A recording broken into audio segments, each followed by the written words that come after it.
Nous allons commencer notre formation vidéo sur EBP Compta Pro en ligne 2024 sur la création de votre dossier. Donc lorsque vous avez enregistré votre dossier en ligne, eh bien il va falloir donc l'activer pour avoir ce qu'on appelle l'assistant de création. Nous allons ici dans le menu paramètres. Et ici, en fait, vous voyez, donc moi j'avais donné ce nom de dossier à la création, donc je vais double-cliquer dessus. Et ici, vous voyez, donc il me présente un assistant de création. Alors là, on va se laisser guider par l'assistant. Je fais ici suivant. Ici, donc, il faudra renseigner les informations administratives. Je continue, je fais suivant. Ici, donc, toujours pareil. Vous indiquez vos informations concernant ici donc le téléphone, l'email, le site web. Et ce qui est très important, c'est déjà ici les informations TVA. Donc là, bien sûr, vous mettrez votre numéro de TVA intracommunautaire. Et ici, en fait, on va parler de la TVA. Alors, on va bien sûr voir donc des tutoriels spécifiques, mais ici déjà, en fonction de votre activité, il va falloir indiquer si vous êtes au débit, c'est-à-dire les sociétés de négoce. Pour les sociétés de services, on choisit encaissement. Et quand on fait les deux, eh bien, on prend mixte. Alors, pour l'instant, je vais laisser débit, sachant qu'on verra dans un tutoriel spécifique sur les 3 cas de figure. Ici, donc, tout ce qui est catégorie, eh bien, opération par rapport, donc, ici, surtout par rapport à la TVA intracommunautaire, donc, si livraison de biens ou prestations de services. Et ici, vous indiquez donc votre SIRET, votre code APE.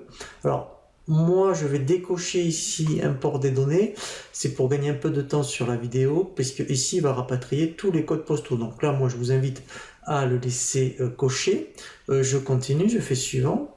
Alors ici, c'est très important, ce sont les dates d'exercice. Alors, si vous êtes en création, vous mettez ici donc vos dates d'exercice.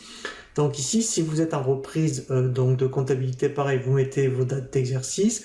Donc lui, en fait, alors c'est pas nécessairement 1er janvier 31-12, hein, ça peut être 1er septembre, en fait 31 octobre de l'année suivante, hein, ou 1er mars ou 1er avril 31 mars de l'année d'après. Ici, donc, lui va générer N+1 automatiquement. Donc moi, je vais laisser 2023. Ici, très important, c'est donc le plan comptable. Alors, on va laisser, nous, le plan comptable de base. On verra un tutoriel spécifique et bien sûr comment personnaliser un plan comptable. Ici, déjà, en fonction de votre activité, si vous êtes agricole ou association, eh bien, vous pouvez choisir celui-ci parce que et vous aurez déjà des comptes spécifiques.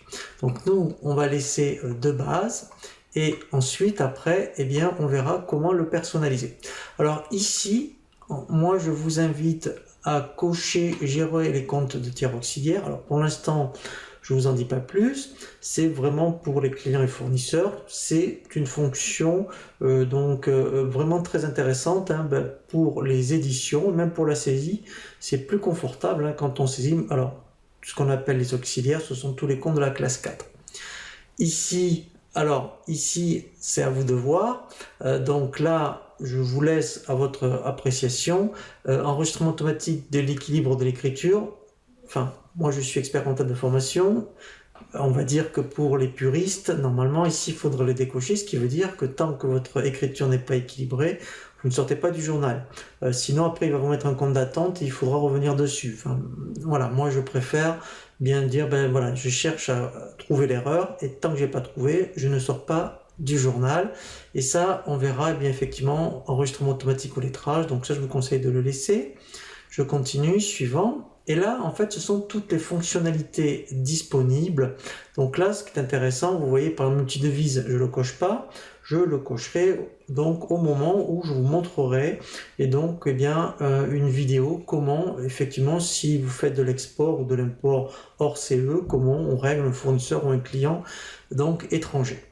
Voilà, et même l'analytique, on peut le cocher ou décocher. Donc là, c'est intéressant parce que on peut l'activer ou désactiver à tout moment. Donc je continue, je fais suivant et je fais lancer. Il a terminé donc ici la création du dossier, je fais fermer. Donc nous allons voir maintenant un tutoriel sur l'ergonomie et la navigation.